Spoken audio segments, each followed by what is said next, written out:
आपका अपना channel Shri prime news भरोसा।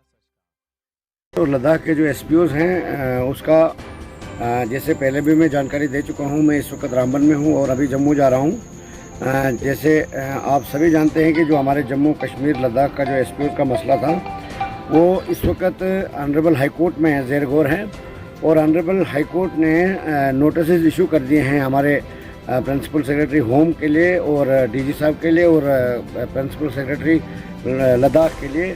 और अब इंतज़ार है उनका रिप्लाई का और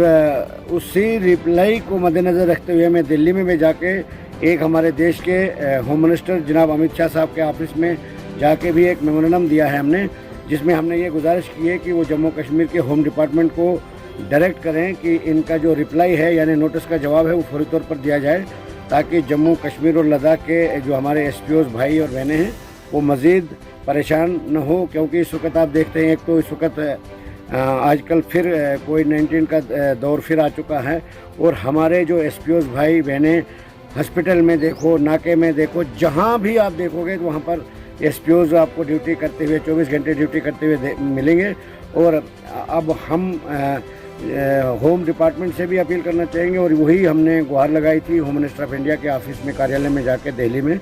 कि नोटिस का रिप्लाई जो है फौरी तौर पर दे दिया जाए, ताकि हमारे जम्मू कश्मीर लद्दाख के जो एसपीओज हैं उनकी जो रेगुलर पॉलिसी है वो जल्द अज जल्द फ्रेम हो जाए और उनकी सैलरी जो है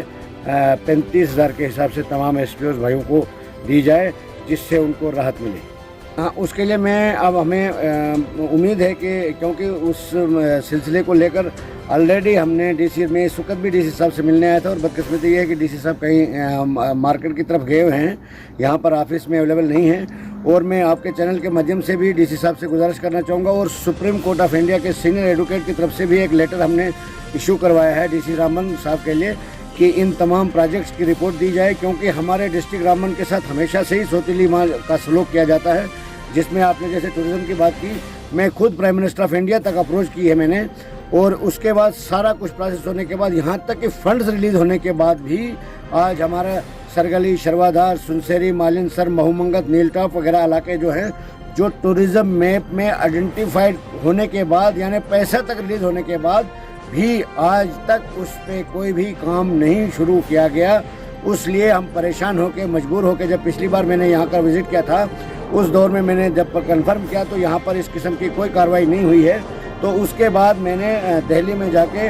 वहाँ से सुप्रीम कोर्ट के एडवोकेट के थ्रू इन प्रोजेक्ट्स की रिपोर्ट मांगी है। अगर इसमें जिसकी भी लापरवाही बरती जाएगी उसके खिलाफ कानूनी कार्रवाई की जाएगी और आरटीआई भी हम लगा सकते हैं अगर इस पर जल्द अज जल्द कार्रवाई नहीं हुई। और दूसरी बात मैं बताऊँगा, बहुत सारे रोड हैं जिसमें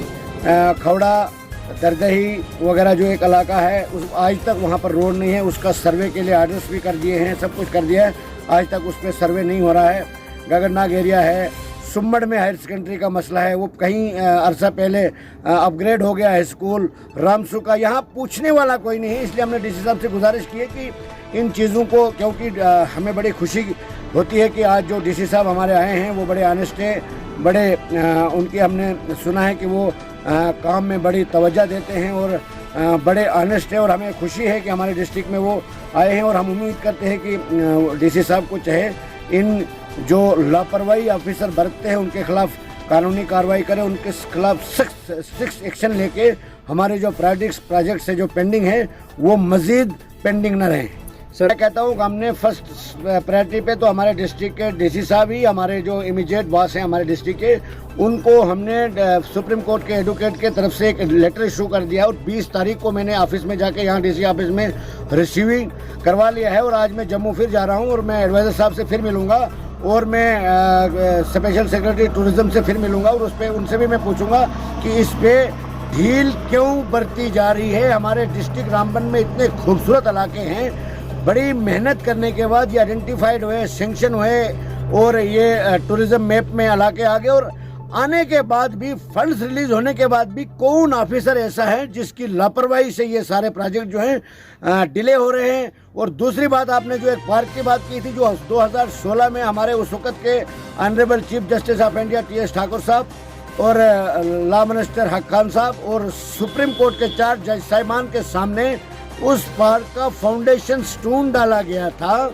और उस पार्क में मशीनें लगाएगी, जेसीपी लगाएगी, उस पर पैसा रिलीज हुआ, उस पर पैसा खर्च हुआ।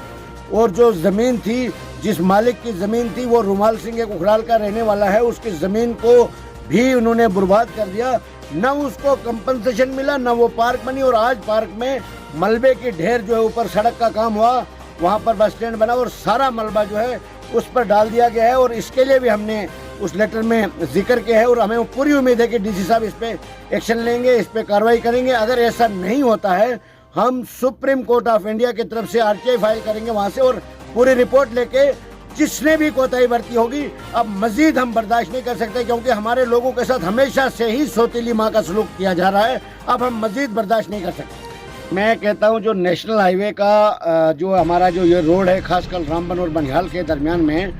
कोई दिन ऐसा नहीं होता है जिस दिन जामिंग नहीं होती है, जिस दिन हजारों लोग, बच्चे, लेडीज, जेंट्स, बुजुर्ग, पेशेंट इस पे कई घंटे जाम में परेशान न होते हों। मैं कहता हूं कि यहाँ पर ये हमारा जो रोड बन रहा है, इसमें लोगों को परेशानी के सिवा कुछ नहीं मिलता। एक तो यहाँ पर गर्दा इतना हो चुका है जिस पे कोई देखने वाला नहीं है। दूसरी बात, एक बहुत बड़ी बात बताना चाहूँगा कि एक हर रोज़ शाम को ट्रैफिक पुलिस की तरफ से एक एडवाइजरी जारी होती है, जिसमें जम्मू टू श्रीनगर बताया जाएगा और मुखालिफ समेत से तरफ से कोई भी गाड़ी को अलाउ नहीं किया जाएगा। मगर उस दिन देखने को ये मिलता है कि जम्मू टू श्रीनगर ज़्यादा गाड़ियाँ होती है और जम्मू कश्मीर से जम्मू की तरफ बहुत कम गाड़ियाँ आती है। इसमें भी ट्रैफिक के जो आईजी साहब हैं, उनको चाहिए कि इस पे वो ज़ाती तवज्जो दें, ताकि यहाँ पर अब आजकल रोज़े हैं, कहीं लोगों को मैंने देखा, मैं इधर 4-5 दिन से डिस्ट्रिक्ट रामबन में ही दौरे पर था, और कई लोगों को मैंने गाड़ियों में इफ्तियार करते हुए देखा। ये बड़े अपशर्म की बात है, क्योंकि जब 1 घंटे के सफ़र में हमें 4-4, 5-5 घंटे लग जाते हैं, परसों में यहाँ से उखराल तक मुझे 5 घंटे लगे। मैं कहता हूँ कि कोई दिन ऐसा नहीं होता जिस दिन हमारे रामबन और बनिहाल के बीच में हज़ारों की तादाद में पैसेंजर जो है दरबदर रहते हैं, ट्रैफिक जाम का सामना करना पड़ता है। उसके लिए हमने बार गवर्नर इंतजामिया से भी अपील की। अब ये सारी जिम्मेदारी जो है हमारे डिस्ट्रिक्ट के डीसी साहब पर आयद होती है, और डीसी साहब ने कुछ कार्रवाइयाँ शुरू भी की, और हम उम्मीद करते हैं कि आने वाले वक्त में डीसी साहब को चाहे कि मजीद वो यहाँ के ट्रैफिक को भी हिदायत जारी करें। बाकी जो यहाँ पर जितने भी एजेंसियाँ काम करती हैं उनको भी बताया जाए, उनको जब मर्जी आती है वो मशीन लगा देते हैं और लापरवाही से रोड को जाम कर दिया जाता है। ज़रूरी न होने के बाद भी रोड को जाम कर दिया जाता है, जिससे हज़ारों लोग सफ़र करते हैं। अगर इसी तरीके से ये कार्रवाई जारी रही, हम सबको मजबूर होकर सड़कों पर उतरना पड़ेगा। उससे भी डिस्ट्रिक्ट एडमिनिस्ट्रेशन और गवर्नर इंतजामिया को परेशानी आती है। इसलिए हम चाहते हैं कि यही सुध लें, यहाँ के लोगों को मज़ीद परेशान न करें। नहीं तो आने वाला वक्त जो है, हम लोग वैसे ही इस वक्त हर तरीके से लोग परेशान हैं, ऊपर से बीमारी, और यहाँ के लोग जो हैं जिस तरीके से डिस्ट्रिक्ट एडमिनिस्ट्रेशन का कोऑपरेट कर रहे हैं, कोविड में जो SOP यहाँ से जारी होती है, जो गाइडलाइन जारी होती है, उसको पालन करने के लिए यहाँ के लोग बिल्कुल शाना बशाना, जैसे कल संडे को बिल्कुल बंद रखा था और मैं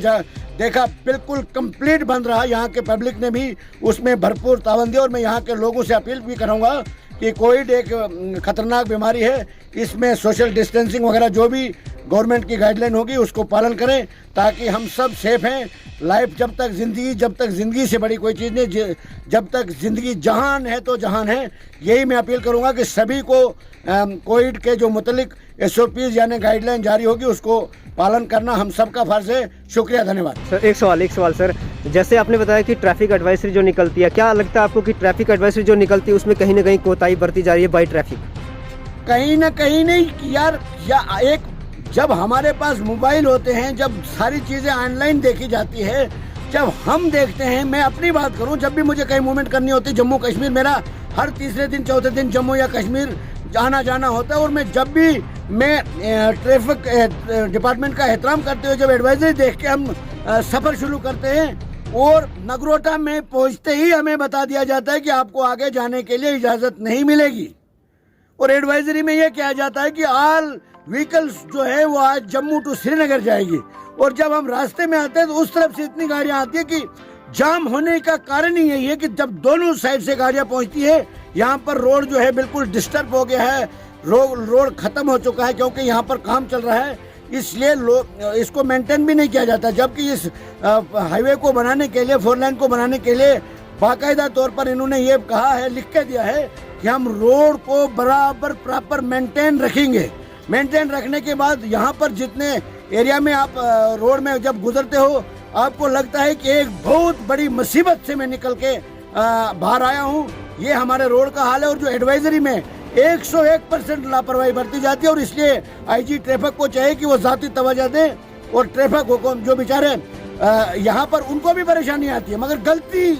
करते हैं तो भुगतते भी हैं, उनको भी परेशानी आती है जब जाम लगता है। मगर जब गलती करते हैं, गलती क्यों करते हैं, गलती को सुधारो तो परेशानी खत्म हो सकती है। जब एडवाइजरी का मतलब होता है कि एक ऑर्डर जब निकलता है, इम्प्लीमेंट क्यों नहीं किया जाता है, उसमें किसकी कमजोरी है। इसलिए मैं आपसे, आपके चैनल के माध्यम से बताना चाहता हूँ कि जो भी कसूरवार पाया जाता है, अगर जम्मू टू कश्मीर गाड़ी जानी है तो कश्मीर से जम्मू जो भी गाड़ी आएगी हुई, उसका परमिट, उसका लाइसेंस सब कुछ रद्द कर दो, ताकि आने वाले वक्त में कोई भी गाड़ी मुखालिफ समय से नहीं निकलेगी। तभी हमारे जम्मू कश्मीर के लोगों को ट्रैफिक जामिंग से निजात मिल सकती है। Thank you sir. आपका अपना चैनल श्री प्राइम न्यूज, भरोसा सच का।